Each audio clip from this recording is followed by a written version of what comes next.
जितने वचनों को हम सुने मेरे प्रभु पवित्र आत्मा के द्वारा, ये वचन हमारी जिंदगी को बदले, ये वचन हमारी लाइफ को बदले। मेरे खुदावंद प्रार्थना करता हूँ तेरा आत्मा इस कलीसिया से बातचीत करे मेरे प्रभु, मैं प्रार्थना करता हूँ मेरे खुदावंद ये वचन मेरे प्रभु जो आज इस कलीसिया में बोया जाए, 1000 गुना फल लेके आए यीशु के नाम में।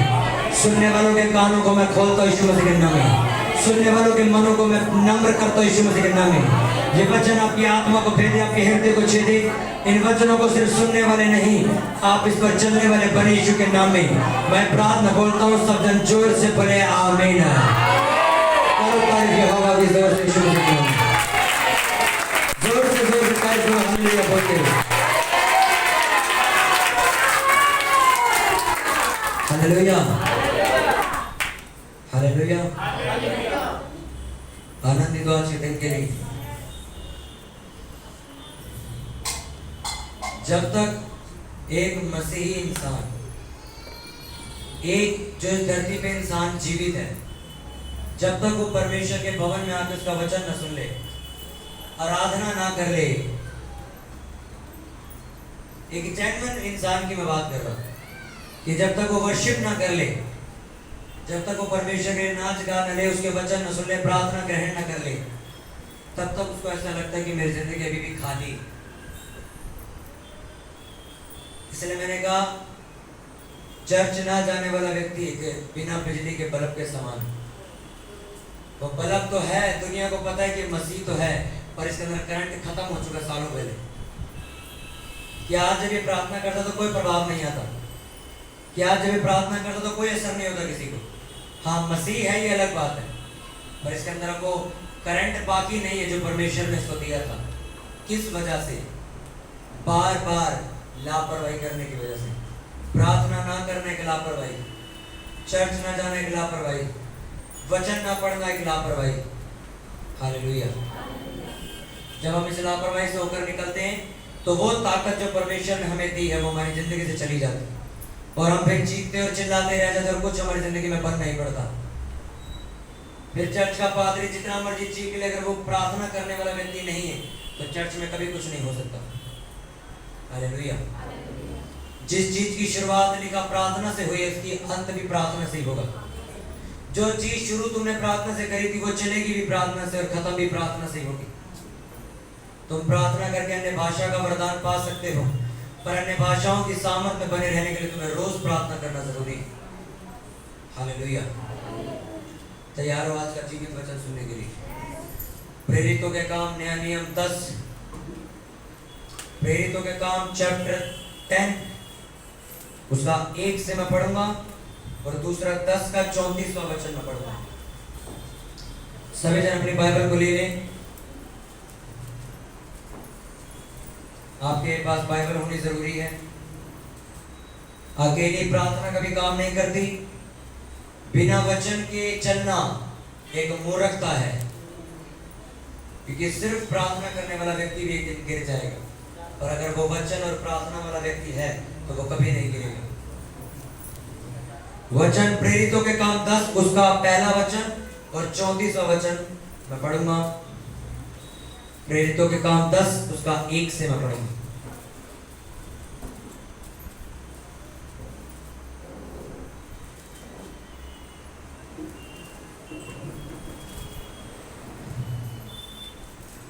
हालेलुया। यहाँ पर बहुत सारे लोगों के पास बाइबल नहीं है, क्या बात है? अच्छा बाइबल है, घर से नहीं लेके आए? वाह,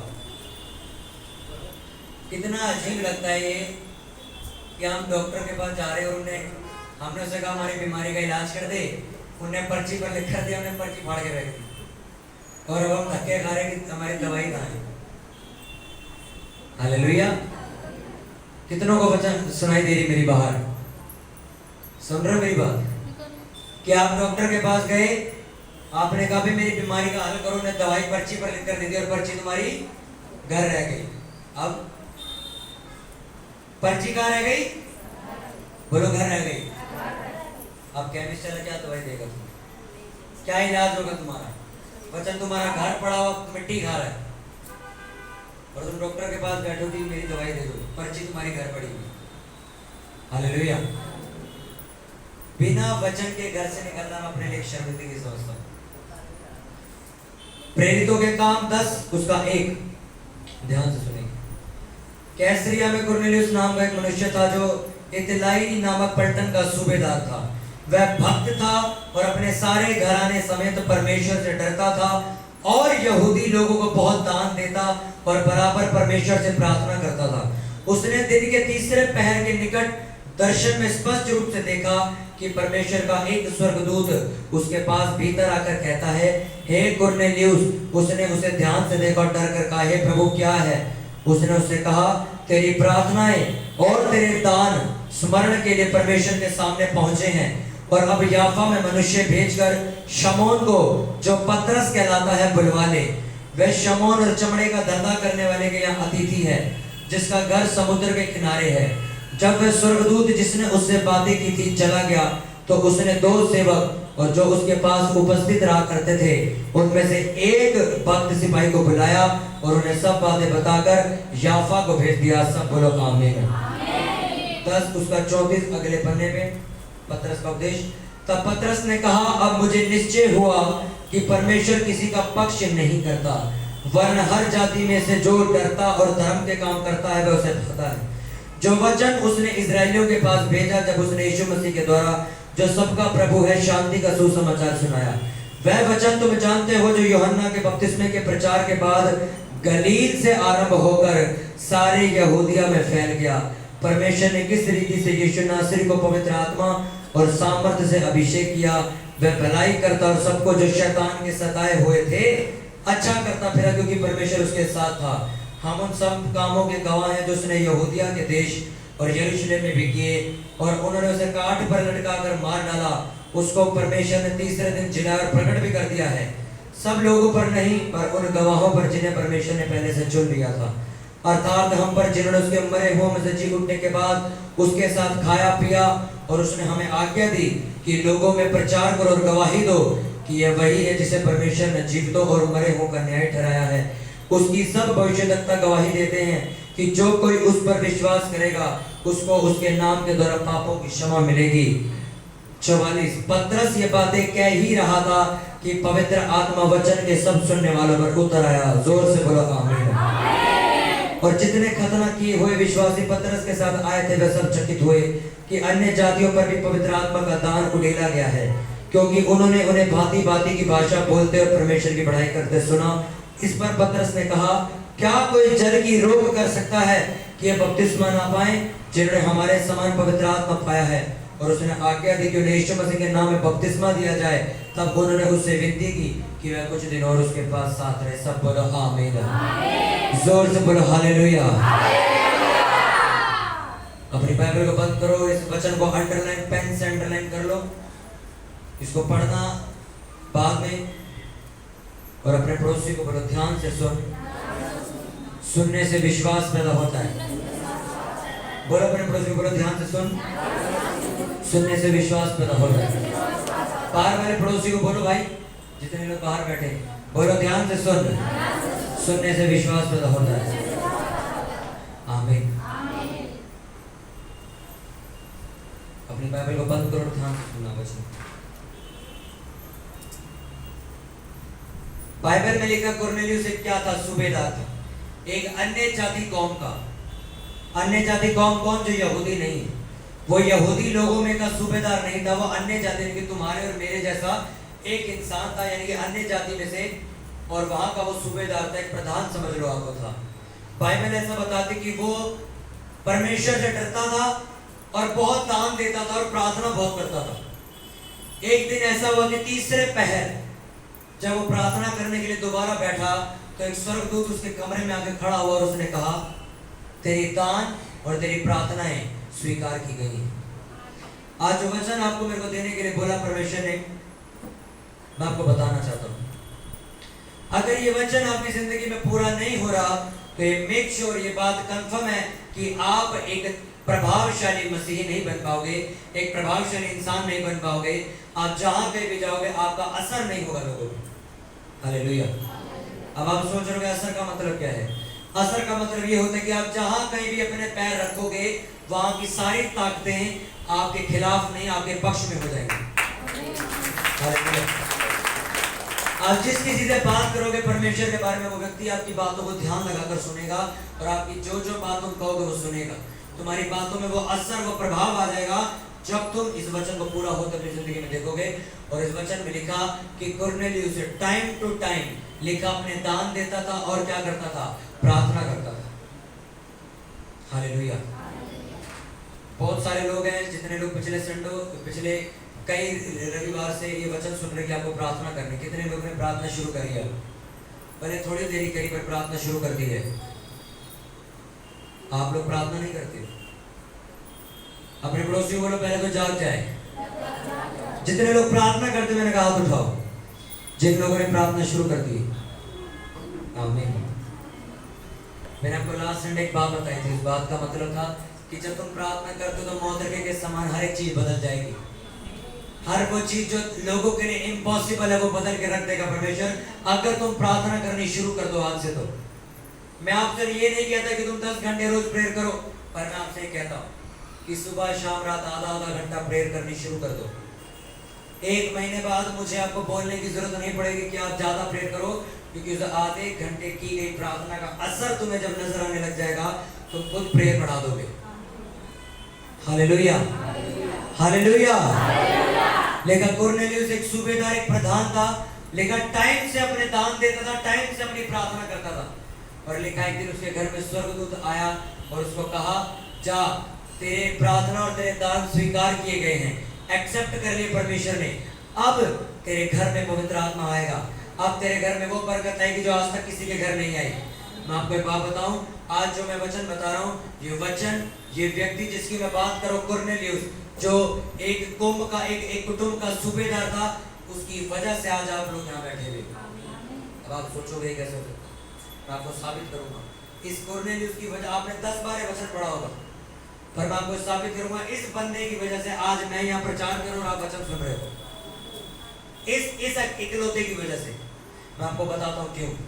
बाइबल में लिखा, इसके भेंट, इसकी प्रार्थना किसने स्वीकार करी? बोलो। और लिखा जब स्वर्गदूत आया तो उसने कहा, याफा नगर में भेज एक बंदे को और बुला ले। किसको? पतरस को। पतरस वहां पे एक बंदे के घर होगा, उसको अपने घर बुला ले जा। और कुरनेलियुस ने अपने सिपाही भेजे और जाके बोला, जाओ पतरस को ढूंढो, वो उस गांव में कहां रहता है। पतरस को घर बुला के लाए। पतरस ने आके कहा, बताओ मुझे यहाँ क्यों बुलाया? कुरनेलियुस ने कहा, मैंने एक दर्शन देखा, स्वर्गदूत ने मुझे कहा कि तू जाके पतरस को बुला और मैं तुझसे वचन सुन सकूं। बाइबल के 34वें वचन में लिखा कि पतरस ने उसके घर में प्रचार करना शुरू किया, वचन सुनाना शुरू किया, और वचन का प्रचार करते करते वहां बैठे हर एक व्यक्ति के ऊपर लिखा पवित्र आत्मा आ गया और उन सभी लोगों ने बपतिस्मा लिया। सुनो, जब उनके ऊपर पवित्र आत्मा आ गया, लोगों ने बपतिस्मा ले लिया, तो उसके साथ जो लोग आए थे पतरस के, जो ऑलरेडी परमेश्वर को मानने वाले यहूदी लोग थे, उन्होंने कहा, जो खतना कराए हुए लोग थे, कि परमेश्वर अन्य जातियों पे भी रहम कर रहा है। उसने कहा, हाँ, ये पहली दफा था जब अन्य जातियों ने पवित्र आत्मा पाया। आप और मैं यहूदी नहीं है ना? आप यहूदी घर के हो? हम अन्य जाति हैं। कोई पंजाबी, मैं पंजाबी फैमिली का, कोई हिंदू फैमिली का है, कोई बौद्धिस्ट है, कोई राजपूत है, कोई यादव है, कोई कुमार है, कोई झा है, कोई कुछ है। लेकिन अन्य जातियों पे परमेश्वर ने रहम किया और उनके ऊपर पवित्र आत्मा उस दिन से उतरना शुरू हो गया और आज तक उतर रहा है। सबसे पहले कहाँ उतरा?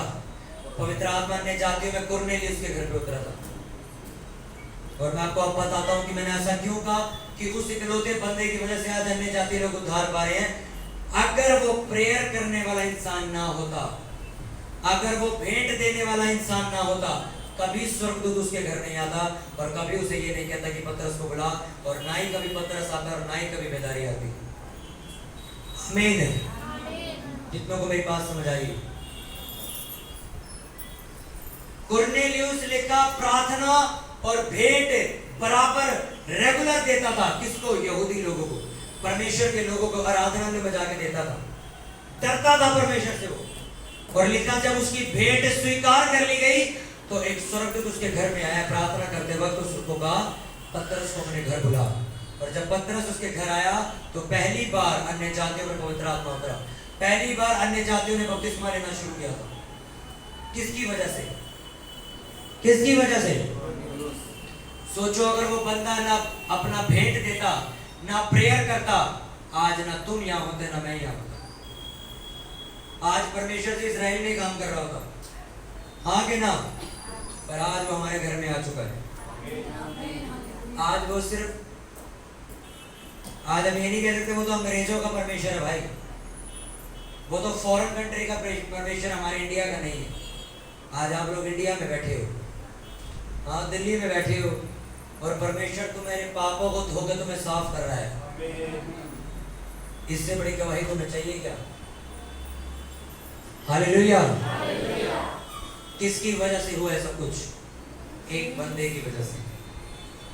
मैं कहता हूं अगर वो भेंट ना देता, अपने दशवांश ना देता, प्रार्थनाएं ना करता, कभी स्वर्गदूत उसके घर नहीं आता, कभी पतरस उसके घर नहीं आता, कभी पवित्र आत्मा नहीं उतरता, कभी अन्य जातियों के पास यीशु मसीह का प्रचार नहीं पहुंचता, कभी नहीं पहुंचता। मैं आपको सच कह रहा हूं, कभी नहीं पहुंचता। आज तुम और मैं पाप में मर रहे होते जाके, आज तुम और मैं धक्के खा रहे होते इधर उधर बाबाओं के पास, जो कुछ नहीं कर सकते,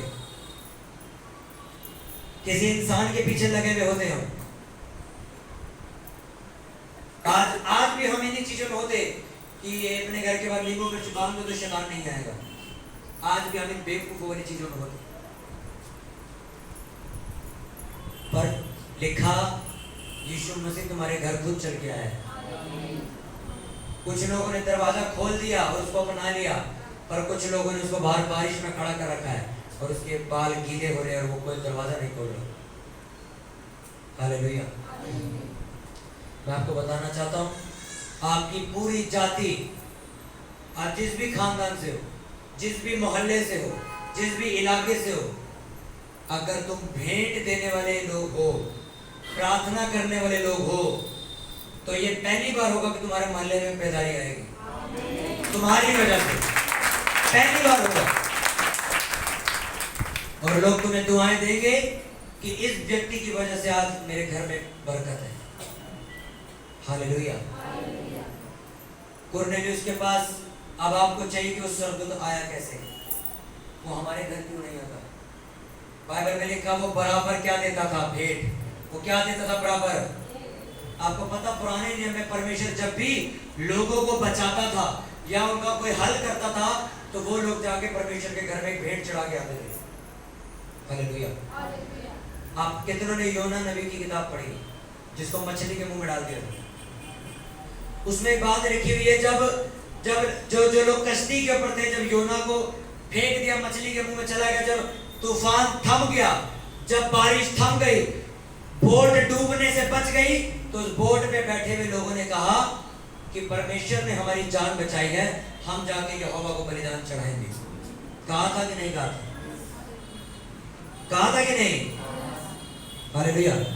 कितनों ने नेहमिया की किताब पढ़ी, जिसने 52 दिन में यरूशलेम की शहरपना बना के खड़ी करी थी?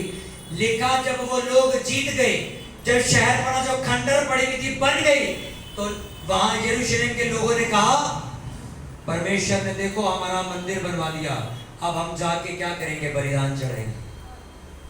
हालेलुया। अगर आप पुराने नियम के लोगों की बरकत देखते हो, तो ये भी देखो कि वो कैसे बरकत आई। कुछ भी गवाही उनकी जिंदगी में आती थी, तो बाइबल ऐसा बताती है कि वो जाके परमेश्वर के घर में क्या चढ़ाते थे? भेंट चढ़ाते थे। चढ़ाते थे कि नहीं? हाँ के ना? बोलो। क्या चढ़ाते थे जाके?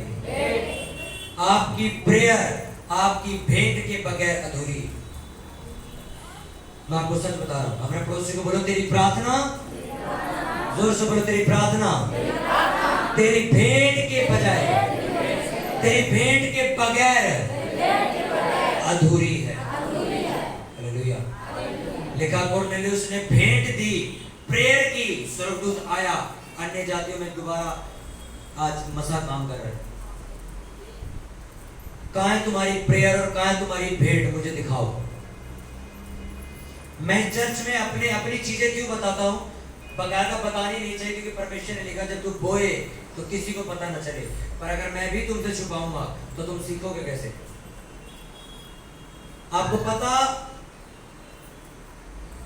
जब मेरी प्रेयर पढ़ती है, परमेश्वर मुझे साथ में एक और शब्द कहता है, अपना बीज भी बढ़ा दे, अपना बीज बढ़ा दे, क्योंकि जिस चीज की तू डिमांड कर रहा है वो चीज बहुत बड़ी है, तुझे भेंट और प्रेयर दोनों देनी पड़ेगी। मेरी बात आज कान ध्यान से सुनना, ये वचन तुम्हारे, जब तक तुम जिंदा हो, जब तक मैंने कहा जिंदा हो, हर एक प्रॉब्लम का हल इसी में छुपा हुआ है। ये वचन ध्यान से सुनना। उसने लिखा वो भेंट और प्रेयर करता ना और स्वर्गदूत उसके घर आ गया। आप अकेली प्रेयर करके स्वर्गदूत को नहीं निकाल सकते हो। एक बार जब 15 लोगों में थे तो मैं प्रेयर बहुत कर रहा, 4-5 घंटे प्रेयर हो गई। परमेश्वर ने मुझे पता है क्या कहा, जा। मैं अपना 10 अपनी कमाई का 10वां हिस्सा निकाल के चर्च में डालता था। परमेश्वर ने मुझे कहा आज से तू 10 नहीं 20% मुझे चाहिए। उस टाइम अगर मैं 20% देता तो मेरा पूरा खर्चा खराब हो सकता था, पर परमेश्वर ने मुझे कहा जो तू मांग रहा है वो बहुत बड़ा है, मैं नहीं दे सकता तुझे कुछ ऐसा देना पड़ेगा ताकि, परमेश्वर को पैसे नहीं चाहिए। सोना किसने बनाया है? डायमंड किसने बनाया है? इस दुनिया का सबसे कीमती हीरा कोहिनूर किसने बनाया है? उसको तुम्हारे पैसों की जरूरत नहीं है भाई। उसने एक सिस्टम बनाया है तुम्हारी जिंदगी को चलाने के लिए, और उस सिस्टम के अनुसार तुम जब चलते हो तब बाइबल की चीजें जिंदगी में पूरी होती है। परमेश्वर ने मुझे कहा मुझे 20% चाहिए, कर क्या करेगा? और मैंने हिसाब देखा और मैं कहा अगर मैंने अपनी कमाई का 20% हिस्सा निकाल के सिर्फ दान दे दिया तो प्रभु मेरे पास पैसे नहीं बचेंगे, मैं ये EMI कहाँ से भरूंगा, मैं ये कहाँ से करूंगा, मैं ये कैसे करूंगा? परमेश्वर ने कहा मैं नहीं जानता, जो तुझे चाहिए वो उसका यही हाल है, दे सकता तो बता। मैंने कहा मैं कल से देने के लिए तैयार हूँ। मैंने 20% बोना शुरू किया तो 1-2 महीने तक मेरा जो बजट था वो खराब रहा है। तीसरे महीने मेरे को 3 गुना बड़ी सैलरी की जॉब मिली, मेरा खर्चा नहीं पड़ गया था। सुनते रहो, जो मैं आपको अपनी गवाही बता रहा हूं ध्यान से सुनो, क्योंकि मैं ये चाहता हूं कि जो चीज मुझे मिली है वो तुम्हें मिले। ध्यान से सुनो, जब मैंने और बड़ी चर्च की डिमांड करी, परमेश्वर ने कहा मुझे और प्रेयर चाहिए और दान चाहिए तेरा। मैंने अपनी प्रेयर बढ़ाई पर दान नहीं बढ़ाया, और मैं फंसा रहा वहीं पे। मैंने अपना 20% से और बढ़ा दिया, ऊपर कर दिया। हम जैसे मैंने 20 बढ़ाया, हमें बड़ी चर्च मिल गई, हम बड़ी चर्च में आ गए। ध्यान से सुनो मेरी बात, जैसे जैसे मैंने अपने दान बढ़ाए वैसे वैसे मैं बढ़ता चला गया। पर जिस दिन हम इस चर्च में आए थे उस दिन ये चर्च खाली थी, आपको पता है? मैंने परमेश्वर से कहा प्रभु मैं चाहता हूं तेरे लोग तेरे वचनों को सुने, पर लोग बचते क्यों नहीं? क्यों लोग आलसी हैं? क्यों संडे वाले दिन लोग ड्यूटी पे भाग जाते हैं? कब सुधरेंगे? परमेश्वर ने कहा तेरी प्रार्थना है, तेरी भेंट अभी भी कम है, और बढ़ा। मैंने और बढ़ा दी, बढ़ाता गया। एक दिन ऐसा आया, परमेश्वर ने मुझे कहा जितना तेरे बैंक में पड़ा सब खाली कर। और ये मेरे लिए एक धक्का था, क्योंकि मेरे लिए वो एक सेविंग थी मेरे किसी काम के लिए। पर मैं ऑफिस में बैठा और पवित्र आत्मा ने मुझे कहा जितना तेरे पास पड़ा इस टाइम बैंक में सब खाली कर। और मैं 15 मिनट तक सोच में पड़ गया, परमेश्वर ये थोड़ा मुश्किल है मेरे लिए, मैं पूरा बैंक नहीं खाली कर सकता, मैं नहीं कर सकता। मेरे को एक काम मैं कंफ्यूज हो गया। परमेश्वर ने कहा तेरी मर्जी, तूने मुझसे मांगा, मैंने तुझे कहा ये करेगा तो मैं कर दूंगा, ठीक है। और मैंने ऑफिस के अंदर बैठे फैसला लिया, प्रभु मेरी अगर प्रेयर 6 घंटे है तो प्रभु मैं अपना दान भी उस लेवल का ले जाऊंगा जो आज तक किसी ने नहीं बोया। मैंने अपना बैंक का अकाउंट नंबर लिया और जहां परमेश्वर, और अपने पास नहीं रखा, परमेश्वर ने कहा मैं तेरे को चर्च बताऊंगा, ये पैसे जाके वहां डाल दे। और वो पैसे उठाए, मैंने उस चर्च को भेजने थे। वो अकाउंट मैंने लिया, मैंने अपने बैंक का अकाउंट लिया, अपनी सिस्टर को मैंने भेजा। मैंने कहा जितने हजारों रुपए सारे उस चर्च में भेज दो। जिस दिन मैंने वो बीज भेजा उस दिन एक चर्च जहांगीरपुर की सबसे बड़ी चर्च बन गई। उसी अगले संडे, हालेलुया, उस दिन के बाद से यहाँ पे भविष्यवाणियां शुरू हो गई, गवाहियां शुरू हो गई, लोग चंगे होने शुरू हो गए। अब दुख नहीं है उस पैसे। मैं आपको एक सच बात बताऊं जो मैंने सीखी है अपनी जिंदगी में, आपका बोना, आपकी प्रेयर इस लेवल की होनी चाहिए कि जब आप उसे करो तो आपके मन को लगना चाहिए कुछ किया है। समझ रहे मेरी बात? मैं गहरी बात बता रहा हूं, ध्यान से समझो। कि जब आप ऐसा कुछ काम करो तो आपके मन को ये बोझ होना चाहिए कि मैं कुछ करके आया हूँ, थोड़े दिन तक उसका असर होना चाहिए। जब मैंने अपना बैंक खाली किया, मुझे पता है मेरे खर्चे कैसे मेरे ऊपर पड़ गए थे और मैं परेशान हो गया था, और उसके बाद जो मुझे मिला है वो मेरे को पता मुझे क्या मिला। जब आप प्रेयर करो तो आपको लगना चाहिए कि हाँ कुछ करके आया हूं। आप 20 मिनट प्रेयर करते हो, आपके खुद के शरीर को पता तो कुछ नहीं करके आया, सोना जाके। पर जब तुम्हें पता होता है मैं 2 घंटे प्रेयर अपनी नींद खराब करके आया हूं, तो तुम्हारे शरीर को पता होता है भाई यार नींद खराब करिए, कुछ तो यार बड़ा होगा, प्रेयर करिए। जब तुम अब चर्च में जाके अपना बीज बो के आओगे तो तुम्हें लगना चाहिए यार कुछ इतना बड़ा बो दिया, शायद जिंदगी में बोया नहीं, कुछ दिन तक हो सकता है जेब खाली रहेगी। पर याद रखो जो कुछ तुम उसके लिए खोगे 100 गुना पाओगे। बाइबल में लिखा कुरनेलियुस के भेंट और प्रार्थनाएं, अकेली प्रेयर नहीं, क्या भेंट और प्रार्थना दोनों क्या हो गई, स्वीकार हो गई, और स्वर्गदूत उसके घर आया, प्रचार हुआ, पवित्र आत्मा तेरी बपतिस्मा पाया, जिंदगी चेंज हो गई। चेंज पूरी, मैं कहता हूं पूरी, आज पूरी दुनिया बदल चुकी है उस एक बंदे की वजह से, जिसने देते वक्त कंजूसी नहीं करी, प्रार्थना करते वक्त उसे आलस नहीं बढ़ा, उसने एक स्टेप लिया। आज पूरी दुनिया उस बंदे की वजह से बच रही है। तो तुम्हारा परिवार क्यों नहीं बचेगा? परमेश्वर से तुम जो मांग रहे हो ओके ठीक है, उसने कहा मांगो तो दिया जाएगा, मैं दूंगा, पर मुझे तो बता भेंट कहां है तेरी, प्रेयर कहां है तेरी? हालेलुया। मेरी बात को ध्यान से सुनो, सब लोग ध्यान से सुनो, मैं प्लीज मैं आपसे कह रहा हूं। शैतान लोगों के मन में एक बात डाल देता है कि अगर तू भेंट चर्च में देगा तेरा पैसा लोग खा जाएंगे, तेरा पैसा पास्टर खा जाएगा, ये खा जाएगा, वो खा जाएगा। मेरे मन में भी चीज थी। फिर एक दिन एक पास्टर ने मुझे समझाया, पता है क्या समझाया उन्होंने? कहते तेरा काम क्या है? मैंने कहा बोना, तो अपना काम करो और जाओ। शैतान तुम्हें कंजूस बनाता ताकि तुम बो ना सको, क्योंकि शैतान को नीति वचन का वचन पता है कि भेंट तुम्हारे रास्तों को खोल देती है, इसलिए वो तुम्हें कंजूस बना के रखता है कि तुम कभी ना बो और तुम्हारे रास्ते कभी ना खुले। छुपाओ पैसों को। मेरा बैंक अकाउंट अगर मैं तुम्हें दिखा दूं, खाली पड़ा हुआ, खाली पड़ा हुआ। लोगों को लगता है पास्टर की चर्च बहुत बड़ी, इनके पास पैसा बहुत होगा। नहीं नहीं भाई, मैं फेसबुक एड्स का एग्जीक्यूटिव हूं, मेरी आधी से ज्यादा सैलरी मैं दान देता हूं परमेश्वर के घर में। मेरी कोई सेविंग नहीं है अपनी, क्योंकि मैंने परमेश्वर से वायदा किया था प्रभु अगर तू मुझे देगा तो मैं सारा पैसा तुझे वापस दे दूंगा। कैसे शैतान तुम्हें गिराएगा? तुम्हारी भेंट उसके सामने पड़ी हुई। कैसे कोई तुम्हारा नाम खराब करेगा? तुम्हारी प्रार्थना उसके कानों में सुनाई देती है रोज, पर अगर तुम्हारी भेंट उसके टेबल पे नहीं है, तुम्हारी प्रेयर उसके टेबल पे नहीं है, तो दुनिया तुम्हारे साथ जो भी करे परमेश्वर कुछ नहीं कर सकता। हालेलुया। जब चर्च कोई बड़ी मीटिंग करती है, एप्लीकेशन लिख के एमएलए को दे के आते हैं ना कि भाई हमारी गैदरिंग ज्यादा हो रही है, हमें परमिशन दो, तो अगर उसके टेबल में परमिशन है ही नहीं, वो तुम्हें क्या सेफ्टी देगा? देगा क्या? भाई मेरे को सिक्योरिटी की जरूरत है, आपने एसएचओ को एप्लीकेशन लिख दी, तो एसएचओ की जिम्मेवारी है तुम्हें सिक्योरिटी देना, हाँ कि ना? तुम्हारी एप्लीकेशन एसएचओ के पास गई नहीं, तो तुम्हें तुम्हारे लोग टेंट तोड़ रहे हैं, तुम्हारे स्पीकर तोड़ रहे हैं, क्या कर लेगा एसएचओ?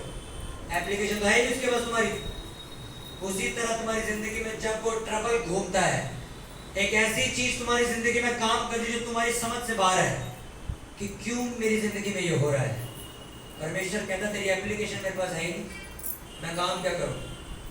कुरनेलियुस की एप्लीकेशन परमेश्वर के पास थी, इसलिए परमेश्वर ने अपने बंदे भेजे, जाओ स्वर्गदूतों, जाओ उसके घर, जाओ पतरस को भेजो, उसका घर बदल के आओ। उसके घर में पवित्र आत्मा उतरा, खुद पतरस चल के आया उसके घर। हालेलुया, जोर से बोलो हालेलुया। आपकी भेंट, आपकी प्रेयर दोनों इकट्ठी चलेगी। आपको सच कह रहा, आपकी भेंट और आपकी प्रेयर इकट्ठी चलेगी। जब आपको पता है मैं 2017 में चर्च जाता था, आपको पता है मेरी ध्यान से सुनो, बाहर अंदर जितने भी लोग हैं, तब हम काम नहीं करते थे जॉब, तब हम स्टडी करते, स्कूल टाइम था वो। तो मेरे घर में मुझे खर्ची मिलती थी और मेरी बड़ी बहन ने मुझे बोना सिखाया था कि जब चर्च जाना तो बो के आना। तो मुझे दिन के 20 रुपए मिलते थे। तो शुक्रवार को चर्च लगती थी मालवीय नगर साउथ दिल्ली, 1 घंटे का रास्ता लगा के हर हफ्ते जाते थे, कोई हफ्ते छुट्टी नहीं, बरसात हो कुछ भी हो चर्च जाना। और सारा हफ्ता मैं अपनी खर्ची जोड़ता था, कुछ खाता नहीं था, उस पैसों को ले जाके मैं चर्च में डाल देता था, या फिर उन पैसों से उन लोगों की टिकट खरीदता था मेट्रो की जिनके पास पैसे नहीं होते थे। हम ऐसे बो के आगे निकले, आपको सच कह रहा हूं, ऐसे निकले आगे। जब हम अपने पास्टर के पास मिलने के लिए जाते थे तो वो हमें प्रार्थना करते देखते थे, तो हमें कुछ समझाते थे कि तुम्हारी प्रेयर तो ओके है, पर तुम्हें परमेश्वर के लिए बोलना भी जरूरी है। ये वचन में लिखा है, नीति वचन कहता है भेंट तुम्हारे रास्तों को खोलती है, भेंट देने वाला व्यक्ति ऊंचे लोगों के सामने पहुंच जाएगा एक दिन। लेकिन अपने भेंट और दशमांश देके मुझे परखो, मैं स्वर्ग के जोरखे तुम्हारे लिए खोल दूंगा। जोरखा क्या होता है आपको पता है? एक दरवाजा। पड़ोसी को बोलो एक दरवाजा, बोलो अपने पड़ोसी को बोलो जोरखा एक दरवाजा है। उसने कहा जब तू भेंट देगा, अपनी ऑफरिंग देगा, कुछ ऐसा बो देगा तो मैं क्या करूंगा? स्वर्ग का दरवाजा। कभी बांध देखा है पानी का? गांव में बने होते देखे, जिसके पीछे हजारों करोड़ों लीटर पानी भरा होता है, जैसी बांध खुलता है रफ्तार से पानी आता है। लिखा मैं वो बांध क्या है खोल दूं, और तुम्हें पता वो पानी कितनी तेजी से आता है? आता है कि नहीं? वो पानी यहाँ भरा हुआ है, यहाँ पे क्या है? ये बरकत है तुम्हारी, और ये बीच में एक दरवाजा है, ये खुलेगा तब जब तुम्हारी प्रेयर और भेंट उसके पास जाएगी। लिखा मैं दरवाजा खोल दूंगा, ये पानी सारा इधर आ जाएगा। समझ आ रही कि नहीं? कितनों को समझ आ रही? भेंट तुम्हारे रास्ते खोलती, तुम्हारा बोना तुम्हारी जिंदगी बदल देता है। लोगों को लगता है कि अगर हम फाइनेंशियली कुछ कर रहे हैं, परमेश्वर के लिए कुछ कर रहे हैं, तो फाइनेंस में बढ़ेंगे। नहीं। जब आप सुलेमान ने लिखा, जब वो मंदिर जा रहा था उस टाइम पे बलियां चढ़ती थी, तो उसने 1100 बैल काट काट के यहोवा के मंदिर में चढ़ा दी। कितनी? 1100, 1000 से ऊपर। अभी मंदिर गया नहीं है वो, अभी चर्च पहुंचा नहीं है वो। चर्च जाने से पहले उन्हें समझ लो, एक बैल अगर एक बैल 1 लाख रुपए की आती है, कम से कम 10 से 11 लाख रुपए उन्हें जाते जाते दान कर दी। हालेलुया। अभी चर्च पहुंचा नहीं है वो, पहुंचने से पहले उन्हें 11 लाख रुपए क्या कर दिए परमेश्वर के लिए? जब वो मंदिर में गया, उसने कहा प्रभु मैं तेरा मंदिर बनवाऊंगा। उसने सोना चांदी टन, लिखा किलो टन के हिसाब से सोना। आपको पता है एक 10 ग्राम का सोने का बिस्किट कितने का? पता आपको किसी को? 50,000 रुपये। 50 ग्राम सोना, और मैं सोना बात कर रहा हूं टन के हिसाब से उसने दिया था। हजारों करोड़ों रुपया उसने परमेश्वर के भवन में दान दे दिया। बनाओ चर्च, बनाओ। लिखा उसी रात सुलेमान को एक सपना आया, उस सपने में परमेश्वर उसको दिखे और उन्होंने कहा कि जो बीज, जो दान तूने बो दिया, आज तक किसी ने नहीं बोया, अब मांग क्या मांगता है? सुनो ध्यान से। उसने कहा मुझे बुद्धि चाहिए, इतने बड़े देश की अगुवाई करने के लिए मुझे क्या चाहिए? बुद्धि चाहिए। परमेश्वर ने कहा मैं तुझे बुद्धि तो दूंगा, पैसा भी दूंगा, ऐश्वर्य भी दूंगा, राज भी दूंगा, और सारे देशों से तुझे शांति भी दूंगा। कोई तुझसे लड़ने नहीं आएगा, सारे देशों में तेरा नाम चलेगा आज से। जोर से तारीफ करो परमेश्वर। ये सारी चीजें सुलेमान को इसलिए नहीं मिली थी क्योंकि वो दाऊद का लड़का था। नहीं नहीं नहीं नहीं। एक बार भी परमेश्वर ने सपने में आके कहा तेरा बाप दाऊद था, तू भी मांग क्या मांगता है? ये कहा था क्या? जो तूने बोया है आज तक किसी ने नहीं बोया, अब मांग क्या मांग? ऐश्वर्य का मतलब समझते हो आप लोग? हालेलुया। ऐश्वर्य का मतलब समझते हो आप लोग? सुलेमान इतना ताकतवर बन गया, इतना ताकतवर बन गया, कोई राजा उससे बहस नहीं करता था। इतना ताकतवर इंसान था उस टाइम का। सरकार हो, कुछ भी हो, कोई कोई बड़ा अधिपति कुछ भी हो, सुलेमान के आगे सर झुकाता था। इतना ताकतवर इंसान बन गया वो सिर्फ भेंट चढ़ाने से। हालेलुया। आपको पता है, मैं आपको राज के बाद बताऊं, भेंट आपको ताकतवर बनाती है। मेरी बात, चाहे आप लोग हो, चाहे एक पास्टर हो, अगर वो भेंट नहीं देता वो फेल है जिंदगी में।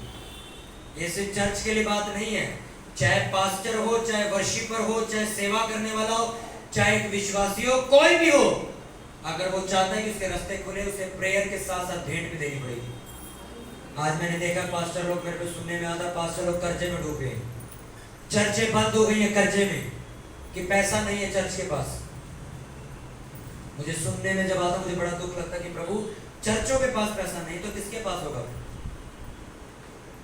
हालेलुया। क्यों नहीं है चर्चों के पास पैसा? क्यों कर्जे में है चर्च? बोते नहीं है। आपको पता है, ये चर्च दूसरी मिनिस्ट्रियों की मदद करती है, पैसे भेज के। ये चर्च चैरिटी करती है, दान देती है। जिसके पास कोई भी चीज आपको चाहिए, आपको कुछ भी, कपड़े नहीं, हम कपड़े भी देंगे, ये चर्च मदद करती है लोगों की। ये चर्च पैसे भेजती है दूसरी, अपनी चर्च में नहीं कि अपना पैसा निकाल के अपने लोगों की मदद करके खेल खेल लिया। नहीं नहीं नहीं, यहाँ से पैसा निकाल के मैं दूसरी चर्च में भेजता हूँ, अपने पास्टर की चर्च में भेजता हूँ। जहाँ चर्च बन रही होती है वहां भेजते कि लो हमारी तरफ से पैसे लगा दो। मैं एक चर्च में प्रचार करने गया, वहां कोंगो ये टूटा हुआ पड़ा हुआ था और मैं आ गया, मैंने कहा ये कोंगो हम देंगे, हमारी तरफ से कोंगो लगाओ। उन्होंने पता क्या कहा मुझे, कहते आप प्रचार करने आए हो, ऑफिस तो हमें देनी चाहिए, आप हमें देके जा रहे हो। मैं कहा मेरे परमेश्वर ने सिखाया, इसलिए आज तक हम कर्जे में नहीं और ना कभी होंगे। तुमने परमेश्वर की, ये दोनों चीज एक ही है। प्रार्थना में तुम क्या कहते हो? परमेश्वर दे। क्या कहते हो परमेश्वर में? प्रभु मुझे। दान का मतलब क्या है? तू दे, तू दे। पहले तुम मांग रहे प्रभु मुझे दे, ठीक है पहले तू दे। मैं आपसे फिर कह रहा हूं, परमेश्वर को पैसे नहीं चाहिए भाई। अरे आरबीआई पैसे थोड़ी छापती है, यहोवा छापता है पैसे। बैंक थोड़ी पैसे बनाता है, परमेश्वर ने नोट बनाए। लाल कलर का डायमंड, ग्रीन कलर का, हरे रंग का डायमंड इतना महंगा आता है, वो काम किसने बनाया? तुमने बनाया क्या? या मैंने बनाया? परमेश्वर ने बनाया। अरे जो तुम रोटी खाते हो वो किसने उगाई है? अभी जिस पंखे के नीचे बैठे हो किसने बनाई? ये हवा किसने बनाई है? उसको तुम्हारे 1000 रुपए के ऑफरिंग से क्या लेना देना है भाई? तुम उसको, मैं कहता हूँ कोई ऐसी लिमिट है तुम्हारी 100 करोड़ 200 करोड़ दे दो, उसको खरीद लोगे तुम?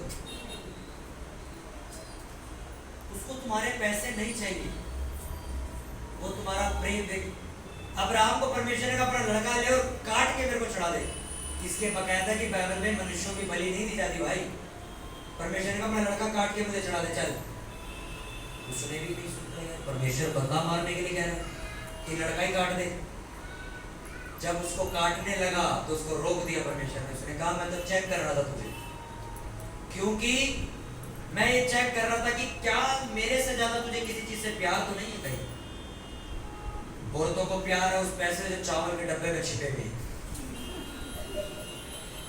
प्यार है उस पैसे से। किसी को प्यार है, मेरी एफडी पड़ी है 50,000 है, सेफ्टी है। मुझे जब भी अपने पैसों को देख के लगता है ना कि यार मैं बड़े पैसे कमा रहा हूँ, उसी दिन परमेश्वर कहता है 90% निकाल और जाके चर्च में दे। 90% खाली कर दे चर्च में से, बैंक में से खाली कर दे, मेरे को 1000 में रह जाते जेब। क्यों? उसका कारण परमेश्वर को पैसे नहीं चाहिए, वो तुम्हें बढ़ाना चाहता है, वो देखना चाहता। तो किससे, अगर तुम किसी इंसान से प्यार करते हो वो इंसान निकल जाएगा तुम्हारी जिंदगी से। तुम पैसे से प्यार करते हो, वो कहता पैसा दान कर दे सारा। आया नहीं बंदा, परमेश्वर मुझे बता तेरे पीछे आने का मतलब क्या, अनंत जीवन कैसे मिलेगा। परमेश्वर ने उसे देखा और ध्यान से देख के पता उसको क्या कहा, तू बहुत अमीर आदमी। कहता हाँ मैं पैसे वाला बहुत हूँ, सारा पैसा दान कर दे। वो नहीं कर सकता, कहता जा छुट्टी बना। अगर आपकी प्रेयर खत्म है और आप सिर्फ बोलते हो तब भी आप कामयाब नहीं हो। अगर सिर्फ प्रेयर करते हो और बोलते नहीं हो तब भी तुम फेल हो। ये दोनों चीजें इकट्ठी चलेंगी, क्योंकि दे उससे पहले दे। होटल वाले के पास जाके मांगते ना, दाल फ्राई पैक कर दोगे तो मेरे पहले पैसे तो दे भाई, दाल फ्राई के क्या दे, आज मैं चावल पैक कर दूं, पैसे तुमने दिया नहीं, मांग किस मुंह से रहे? तुमने 1 एकड़ की जमीन ले ली है, बीज तुमने 10 रुपए के वहां बो दी, और कहते हैं 1000 गज में खेत उग नहीं रहे, 4-5 जगह की बड़ी चक्कर क्या है? देखा मूर्ख किसान, कितनी जमीन 1000 गज की भैया खेत है, एक एकड़ समझ लो 2-4 हजार गज ले लिया, 2-4 हजार गज भाई बहुत बड़ा होता है, बहुत बड़ी जमीन होती है। तुम आ गए दुकान से, तुमने 10 रुपए का पैकेट खरीदा बीज का, फेंक दिए, 1 साल बाद आके कह चावल होगा नहीं इसमें, ये कहीं कहीं घास उगी हुई है, वो भी पैर से मुरझा गई है। तुम्हारी जिंदगी बहुत बड़ी है भाई, तुम्हारी बरकत बहुत बड़ी है, पर तुमने पैकेट 10 रुपए वाला खरीदा है, तुमने पैकेट ही 5 रुपए वाला खरीदा है, और कहीं तो वो भी नहीं खरीदते, कहीं कहते हैं आम खा गुटली जो गुटली बो दे जमीन में, आम उग जाएगा, बहुत सियाने हैं लोग। हालेलुया। जिंदगियां बदलती देखी है मैंने लोगों की भाई। इसी चर्च के 4 साल पुरानी लेडीज जो घरों में काम करती थी, मैं उसके घर प्रार्थना करने गया, 8 कदम में चलो घर खत्म हो गया उसका, 1 2 3 4 घर खत्म, 4 कदम का घर था, 4 कदम, विश्वास नहीं, मैं खुद कह रहा हूं, हम ऐसे प्रेयर नहीं कर सकते थे उनके घर में, ऐसे हाथ उठा के हाथ टकराते थे घर से, 4 कदम में चला उनके घर में, 1 2 3 4 बेड आ गया खत्म। इतने से घर में मैंने लोगों के घर प्रेयर करी है, और उन्होंने मुझसे पूछा क्या करेगा, 4 साल पहले पूछा था, मैंने कहा तुम्हें बोना पड़ेगा, उतना जो तुम्हारे खानदान ने नहीं बोया, अब तुम देख लो। वो कहते कि मैं घरों में काम करती हूँ, मेरी कमाई इतनी नहीं है, मैं कहा तुम 100 रुपए कमाते हो, बहुत जितना बोल सकते हो बहुत। आज वही लेडीज 50-60 हजार रुपए लगा के क्रूशर करवाती है, 50-60 हजार रुपए लगा के। उनके घर में जब गया, उनके घर में एक अलग किचन है, शानदार, एक शानदार किचन है उनके घर में, सीढ़ियों से चढ़ने का रास्ता अलग है, बाहर एक रैक बनाने के लिए जगह अलग है, कमरा एक शानदार अलग बना हुआ है। और मैं देख के हैरान था, वो सिस्टर मेरे आगे हाथ जोड़ के कहती जो तुमने समझा, मैं कहा मैंने नहीं समझा, मेरे आगे हाथ मत जोड़ो, मैंने तो, तुमने मुझसे पूछा, मैंने तुम्हें बताया, तुमने फॉलो किया, तुम पढ़ गए, तुम्हारे साथ ही कुछ लोगों ने शुरू किया, तुमने नहीं मानी बात, आज भी गरीब है। आज मैं सिस्टर के घर गया, जब 3 महीने पहले, मैं घर देख के बड़ा खुश हुआ। पहली बार मैं उनके घर में कुर्सी लगा के बैठा हूँ, उनके घर में कुर्सी छोड़ो, एक बंदा खड़ा हो जाए भीड़ हो जाती, कुर्सी की जगह नहीं थी। आज हम गए तो कुर्सी लगाई, सोफा वोफा बेड सब लगा, अभी भी चर्च की मेंबर है वो। सिर्फ क्या किया उन्होंने, प्रार्थना तो की, साथ में क्या किया, मैं आपको सच बताऊं, आप 40 साल एक ही जगह पड़े रह सकते हो अगर तुम बोने वाले मसीह नहीं हो। तुम्हारी प्रेयर डेड है, तुम्हारा बोना डेड है, तुम एक ही जगह सड़ते रहोगे। यही वचन मैंने उन्हें समझाया, आज वो बदल चुके, उन्हें देख के आज उनका पूरा इलाका देखता है। और मैं किसी नॉर्मल एरिया की बात नहीं कर रहा हूँ, उनका जो वो घर है जहाँ वो रह रहे हैं, वो शास्त्री नगर में है। शास्त्री नगर कोई लो एरिया नहीं है, वो एक पॉश एरिया है, वहां पे उस लेडीज का घर। सोचो आप,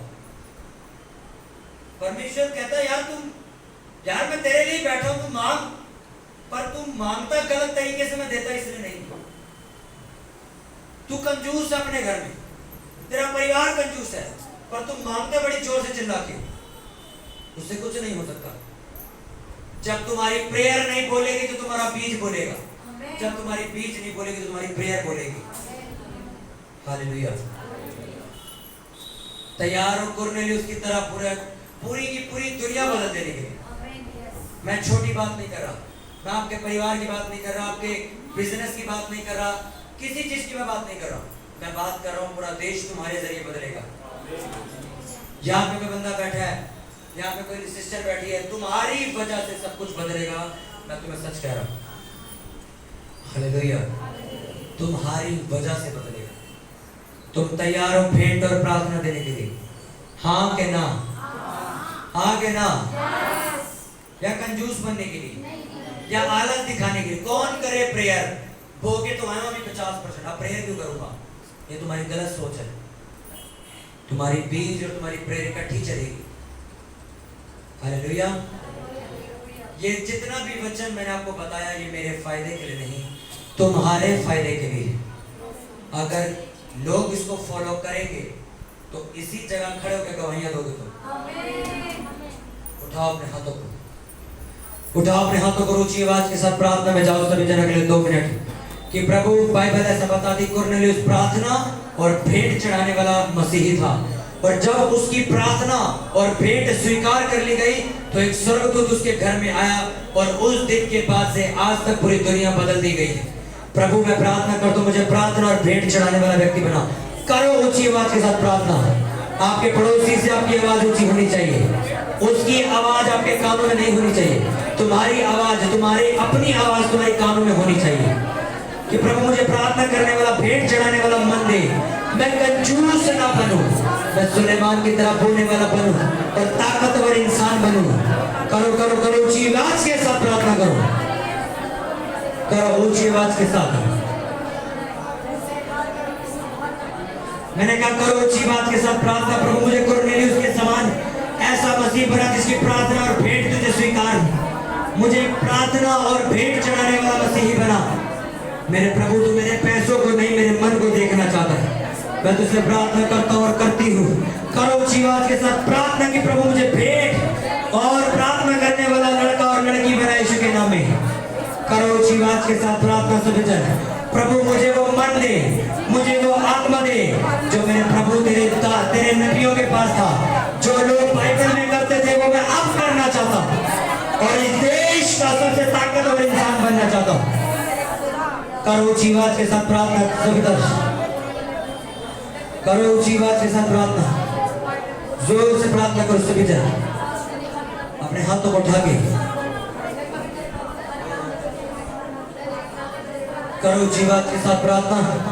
सभी जन ऊंची आवाज के साथ प्रार्थना में खुदावन से मांगते हो, मुझे प्रार्थना करने का मन और बुद्धि दे, मुझे भेंट चढ़ाने वाला मन दे। प्रभु, हर एक काम में मैं तेरे आगे आगे काम करूंगा। करो ऊंची आवाज के साथ प्रार्थना में। प्रभु, जितना वचन मैंने सुना, ये वचन मेरी बुद्धि और मेरी आत्मा में बस जाए। ये वचन मेरी जिंदगी को बदल दे, मेरे रास्तों को बदल दे, मेरी सोच को बदल दे।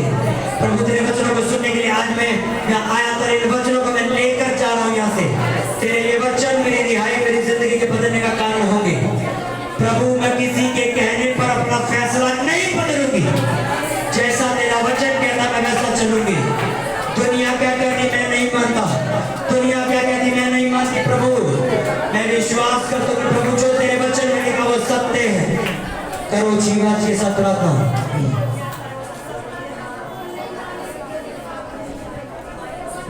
तेरे हजूर मेरी दुआ पहुंचे, विच तेरे हजूर मेरी दुआ पहुंचे। जीवे बलदा तंदूर मेरी दुआ पहुंचे। जीवे बलदा तंदूर मेरी दुआ पहुंचे। विच तेरे हजूर मेरी दुआ पहुंचे। विच तेरे हजूर मेरी दुआ पहुंचे। जीवे बलदा तंदूर मेरी दुआ पहुंचे। विच तेरे हजूर मेरी दुआ पहुंचे। हाँ, विच तेरे हजूर मेरी दुआ तेरे गुस्से ने घुसाया, मैनू चुक के तेरे गिराया। तेरे भोले ने बुलाया मैंने तुझे होया देखो मेरी दुआ आने के साथ विचार होया देखो मेरी दुआ हम पीछे तेरे भलो मेरी दुआ आजी में भलता तलो आजी में भलता